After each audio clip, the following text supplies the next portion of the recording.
people in general are followers, but like right, for them to be really attracted to you, they have to want to follow your lead to some degree. Like for us, that's not a requirement to want to follow our partner. For them, it's kind of a requirement for them to really be aroused and attracted to you. And yeah, let's be honest. Yeah, of course, there's going to be that are, higher IQ, intelligent, whatever, but that's a minority, unfortunately. But the difference is, as a man, if you're going to get punished for that. If you can still find a rich guy.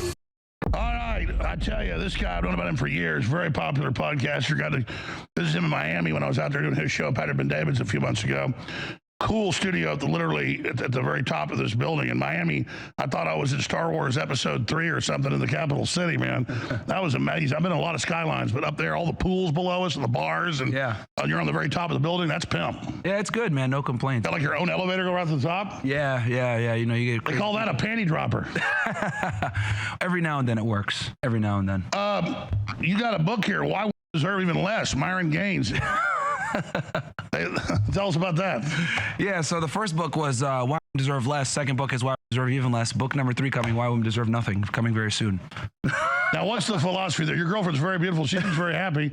It looks like she's got quite a bit. Yeah, she's doing okay, but one of them. But basically, all jokes aside, it's about guys understanding their worth, not being simps, understanding that the sexual marketplace has changed, dating has changed, and that guys need to adapt for the new normal.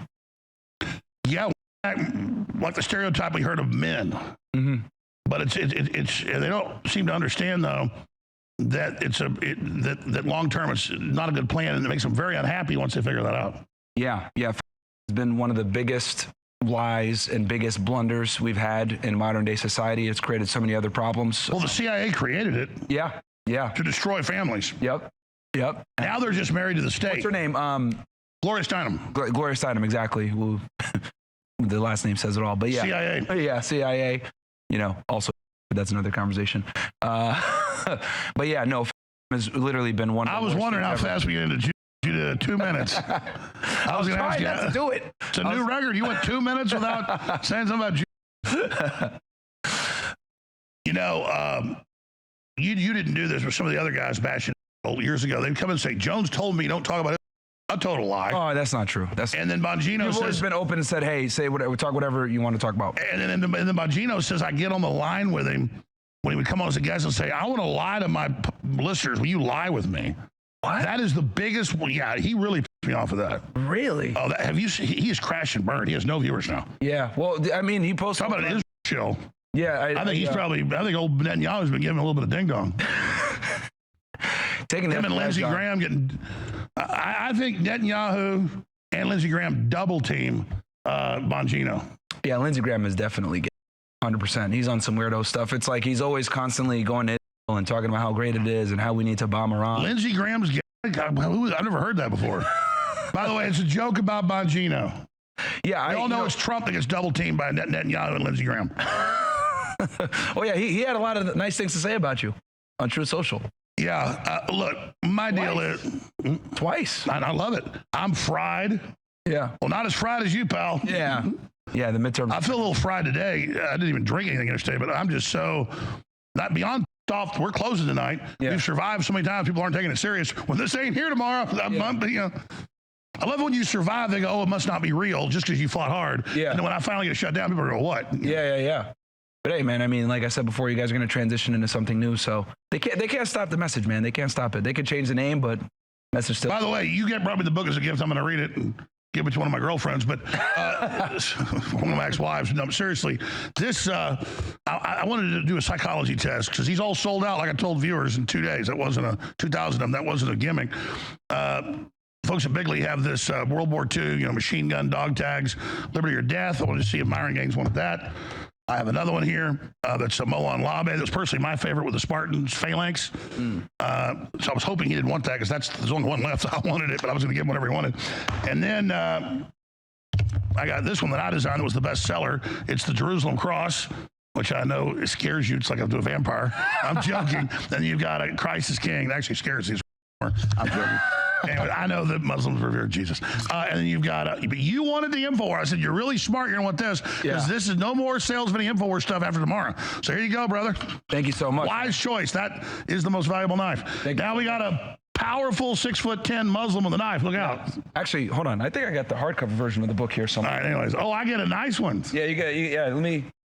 Oh, here we go. Now we got an even better quality one, hardcover. I love it. I'm going to read it. Even less. I'm going to read it.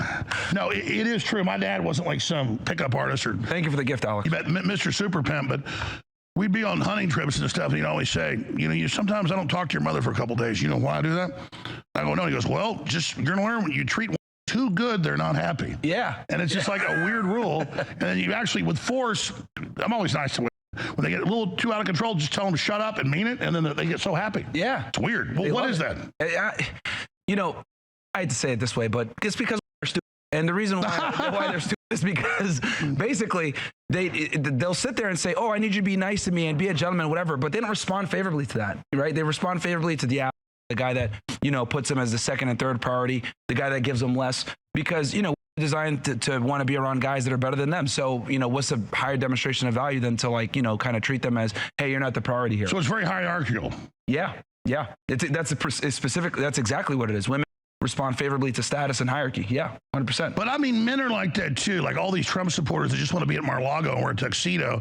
Men are followers too. Now, what if you get to a degree? Aren't there that are super leaders and have IQ, and it's a little bit different? I mean, there are some, in general, women are followers because general men are, but there are spectacular women that are 2,000 horsepower. People in general are followers, but like for women, right, for them to be aroused and really attracted to you, like they have to want to follow your lead to some degree. Like for us, that's not a requirement to want to follow our partner. For them, it's kind of a requirement for them to really be aroused and attracted to you. And yeah, let's be honest. Yeah, of course, there's going to be women that are higher IQ, intelligent, whatever, but that's a minority, unfortunately. That's not as with men, right? Like a lot of guys are retarded too.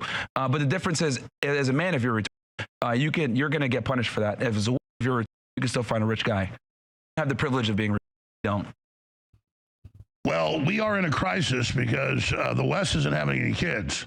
Mm-hmm. So, yep, big problem. I guess it's good because the left's extincting themselves. They are. Like liberal who are the forefront of not having kids and being they're the ones pushing for it, and they're not having kids, which is good. I love all these countless videos with the fattest, ugliest saying, I'm not going to give men any sex to punish you. And I'm like, lady, you ain't getting any ding dong.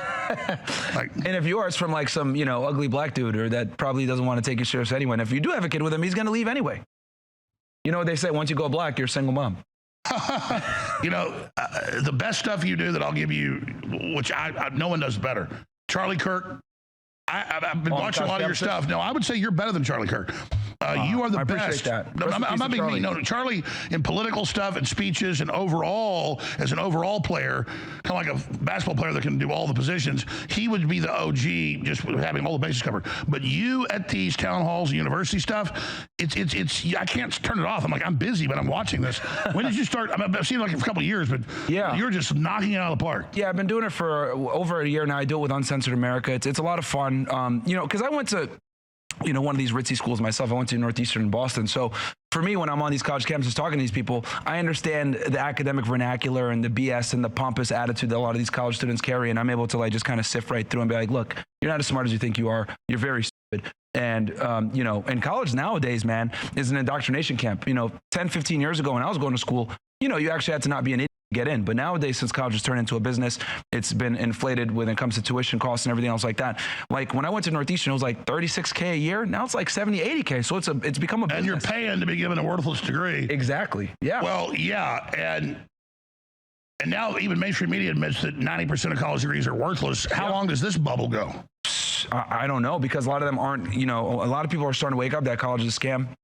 They can't find jobs getting out. It was starting to become a problem with finding a job when I was in school, so I can only imagine how bad it is now. Yeah, well, people say to me, Jones doesn't have a college degree. Well, that's because I was making $200,000 a year when I was 18 selling. Yeah, you don't. I mean, I was selling, and I was the best salesman wherever I worked. You know why I was a good salesman? Why? I learned what the best product was and who was making the most money. Yeah. And I went and got jobs doing that. That right there is a high income skill versus Well, no, the best salesman has the best product. The smartest salesman sells the best product. Exactly. I don't want to sell people. I want to sell something that's good. Yeah. Especially sells because itself.